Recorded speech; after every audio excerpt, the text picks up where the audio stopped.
The air hung heavy with a damp chill as I cautiously stepped through the shattered glass doors of the abandoned mall. The once lively shopping centre now stood as a decaying monument to forgotten dreams and shattered ambitions. A thick layer of dust coated the forgotten storefronts, and eerie silence enveloped the space where laughter and footsteps once echoed.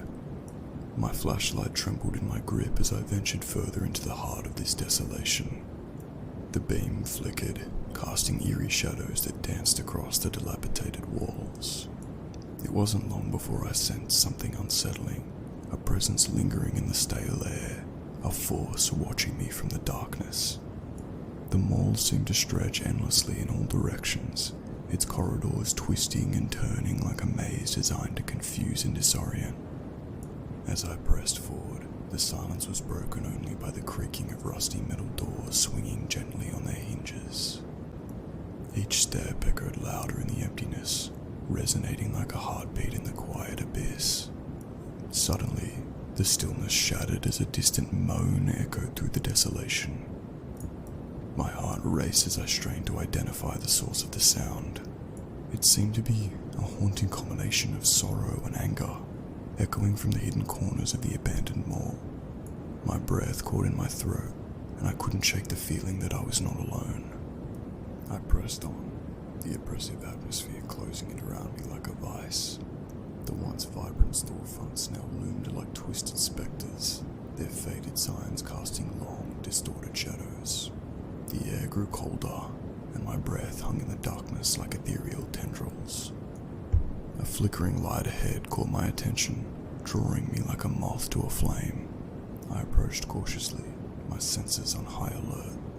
The source of the light revealed itself as a broken-down escalator, its feeble glow emanating from a flickering neon sign above. Abyss Emporium, it read, the letters casting an eerie glow on the deserted floor. As I ascended the escalator, a gut-wrenching realization clawed at my mind. The sound of that distant moan grew louder, now accompanied by an eerie whisper that seemed to seep through the cracked walls. Shadows danced along the dimly lit corridor, twisting into grotesque shapes that seemed to whisper secrets of the mall's sinister past. The corridor opened into a vast, forgotten atrium, and there, in the center, stood an ancient carousel. Its once colourful horses now bore twisted expressions, frozen in a nightmarish dance. The haunting melody of a music box played, echoing through the desolation, amplifying the sense of foreboding that clung to the air. I stumbled back, my flashlight revealing the skeletal remains of mannequins arranged in a grotesque tableau. Their lifeless eyes seemed to follow my every move, and the oppressive weight of unseen eyes bore down on me from all directions. In that chilling moment, the truth dawned on me. The abandoned mall was not just a decaying relic of the past. It was a vessel for something malevolent, an entity that thrived in the shadows, feeding on the forgotten dreams and despair that lingered within its crumbling walls. I turned to flee, my footsteps echoing in panic as I retraced my path through the labyrinthine corridors. The haunting moans and whispers grew louder, swirling around me like a sinister symphony. The very air seemed to pulse with an otherworldly energy, and I felt the mall itself resisting my escape.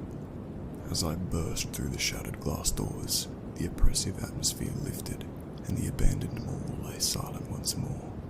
My breaths came in ragged gasps as I stumbled away from the looming darkness.